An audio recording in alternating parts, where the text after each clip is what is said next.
বিশ্বনবী কাঁদতে কাঁদতে মাথা তুলবেন, বলবেন আল্লাহ দুনিয়াতে সব নবীরা স্পেশাল দোয়া করেছে, আমি করি নাই, এবার আমি আমার স্পেশাল দোয়াটা করতে চাই, আপনি কবুল করবেন কিনা বলেন।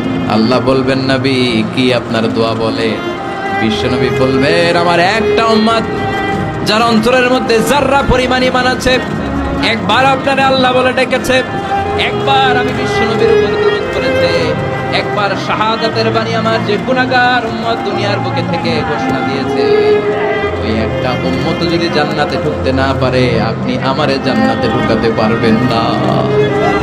আল্লাহ বলবেন সাল তুতা, সাল সাল তুতা, ওয়াশফা তুশাফা, শাফাত করেন নবী করেন, যার জন্য দোয়া করবেন আমি কবুল করে নেব। দুনিয়াতে বিশ্বনবী কম কষ্ট সহ্য করে নাই, 3 বছর শিয়াবে আবি তালেবে জেল খেটেছে। কয় বছর?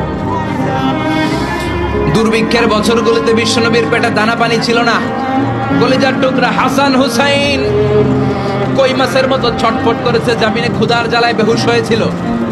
বিশ্বনবী যদি ওই স্পেশাল দোয়াটা করতেন, জান্নাত থেকে খাবারের বস্তা পাঠিয়ে দিত কে?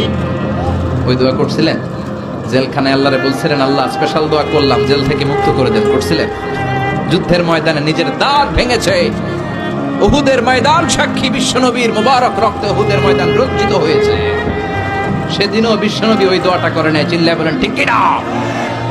তায়েফের ময়দানে বিশ্বনবী কয়েকটা জায়গায় 3 জায়গায় বেহুশ হলেন, বিশ্বনবীর মুবারক দেহ থেকে রক্ত ঝরলো। ওই কঠিন বিপদের দিনও বিশ্বনবী এই দোয়াটা করেছেন নাকি? কথা বলেন।